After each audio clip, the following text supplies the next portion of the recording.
बहुत समय पहले की बात है।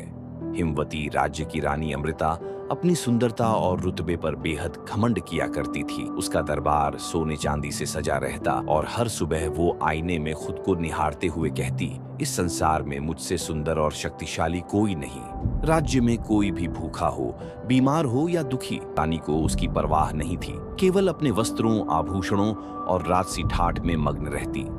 एक दिन एक अघोरी साधु राजमहल के दरबार में पहुंचा। उसके वस्त्र फटे हुए थे, बाल उलझे हुए और शरीर पर भस्म लगी हुई थी। उसके चेहरे पर तेज था, पर आंखों में गहराई और रहस्य। अघोरी ने हाथ जोड़कर कहा, रानी अमृता, तुम्हारे राज्य के गरीब भूख से तड़प रहे हैं, कुछ दान दो।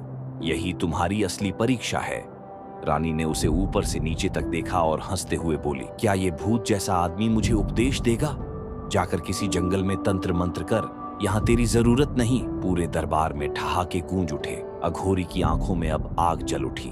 उसने अपने कमंडल से राख निकाली और ऊंची आवाज में कहा, तू आज अपने रूप पर घमंड करती है, इसलिए मैं तुझे उस रूप से वंचित करता हूँ। जिस सुंदरता पर तू इतरा रही है, वही तेरी सजा बनेगी। और फिर उसने श्राप दिया, जा, जब तक तू अपनी आत्मा का आईना नहीं देखेगी, तब तक तू एक बुढ़िया के रूप में इस महल में रहेगी और तेरा चेहरा कोई नहीं पहचान पाएगा।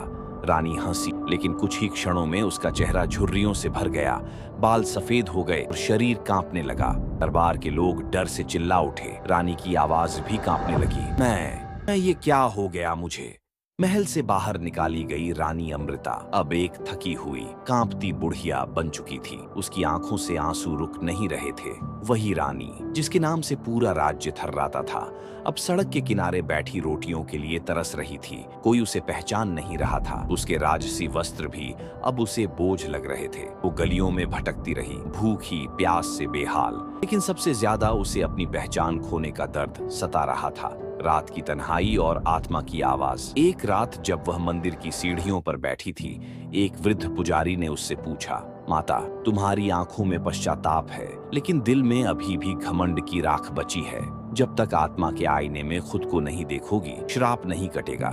रानी की आंखें खुल गईं। उसे अब अपने अहंकार की असली सजा समझ में आने लगी थी। उसने अगले ही दिन से अपने गहने बेचकर भूखे बच्चों को खाना खिलाना शुरू किया, बीमारों की सेवा की, गरीबों को कंबल बांटे और हर किसी से विनम्रता से पेश आने लगी। श्राप का टूटना एक शाम, जब वह नदी किनारे भिक्षुओं के लिए खाना बांट रही थी। उसी अघोरी ने फिर से प्रकट होकर कहा, तूने अब अपनी आत्मा को सजा दिया है। अब तू जान चुकी है कि असली सौंदर्य क्या होता है।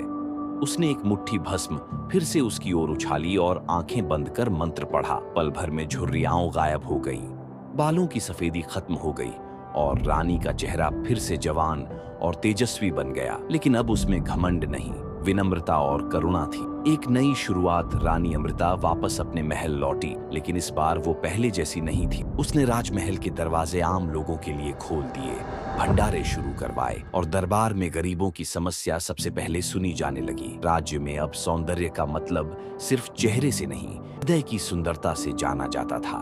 घोरी फिर कभी नहीं देखा गया, लेकिन उसकी दी हुई शिक्षा हमेशा रानी के जीवन का हिस्सा बन गई।